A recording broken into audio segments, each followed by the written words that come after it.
Hey there, good morning and welcome to the JeepSolid Garage. So today we're going to be doing a tune-up on my 1994 Jeep Wrangler YJ 4-liter.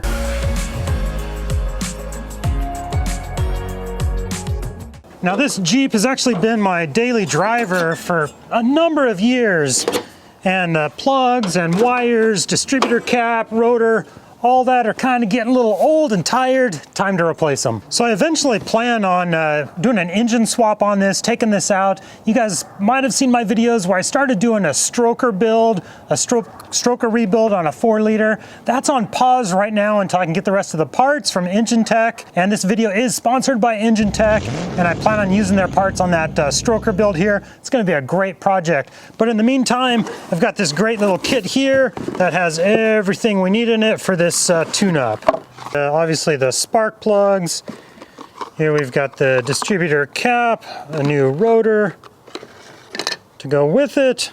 Obviously our spark plug wires, and I wasn't sure if it was going to come with this or not, but it actually does include a little bit of dielectric grease in there. I definitely want to use that on the spark plug boots. And on the spark plug gap, this is obviously a 6-cylinder fuel injected model. The spark plug gap is 0.033 to 0.038. I'll be shooting for 0.035, and this is out of a Haynes manual. Now it is recommended to change your spark plugs every 24 months, or what did they say, 24 months, 30,000 miles. Spark plugs, they do wear out, and your spark plug wires, distributor cap, all that, you inspect them every 2 years, but these are actually a lot older than that. It's overdue. I start out by labeling my spark plug wires. You don't want to get things out of order. So I go right down the line and label these. I think they're already labeled from last time I was fiddling with this. Yeah, 1, 2, 3, 4, I guess that's a 4.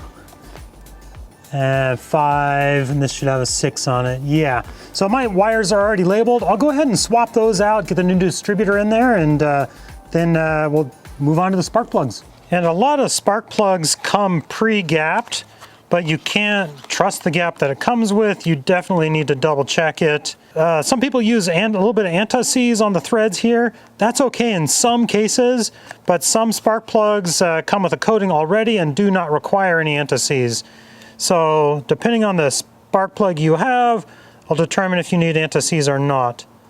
This looks like it is okay, maybe a little too much. We'll bend it back just a little bit. And we're just going for that 0.035. And with this style of a gap checker, if it's not quite enough, you just kind of grab it on there, bend it back, and just do real small adjustments. It does not take much to move this. All right, now I'm gonna do these one at a time, just so I don't get things mixed up. So we're gonna start with spark plug wire number 1. Get this old guy out of here, and let's pull the spark plug out.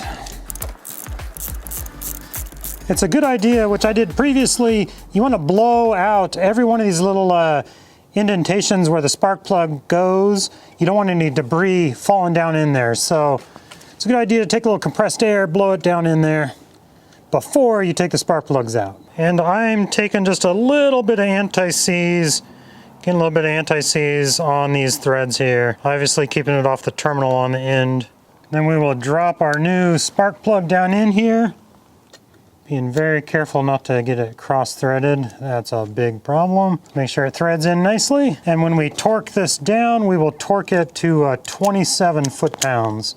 You don't want to over-tighten these guys. So the next thing I'm going to do, I'm going to take a little bit of their dielectric grease here and put it on the inside of each boot. And this just kind of helps prevent corrosion, keeps an airtight seal on these boots, prevents the electrical pulse from the coil from going to the wrong spot. So, you know, it just dielectric grease, it actually inhibits the flow of electricity, and this just keeps the electricity going where we want it, but more importantly prevents corrosion and keeps water and stuff out.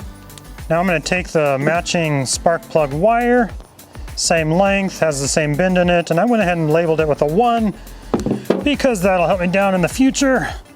So let's put this wire on. Now we've got spark plug wire number 1 in place there. We're going to take our distributor cap. We're going to just swap these guys over one at a time. Now on one side there's a little squared off side, and this side has a little rounded side. So we're going to have it oriented the same direction, so I know spark plug wire number 1 will go right here. So we're going to repeat that right down the line with cylinder 2, 3, 4, 5, and 6.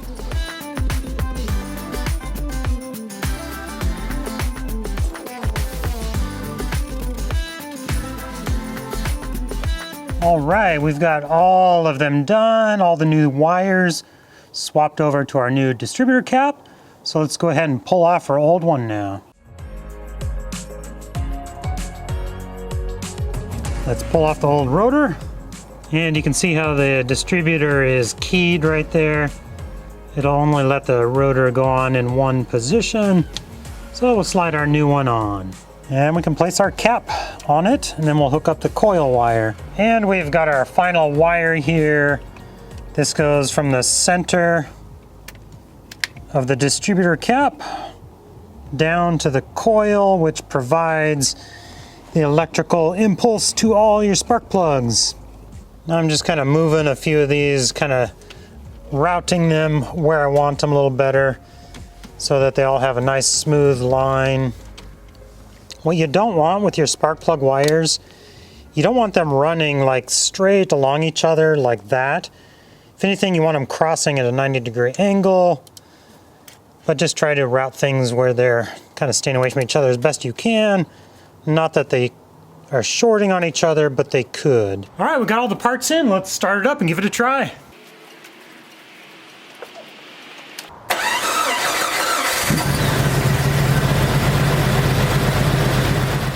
There we go, nice little tune-up on a Jeep Wrangler YJ, fuel injected, so 92 or newer Jeep Wrangler YJ. If you have 92 or 91 or older, that's carbureted.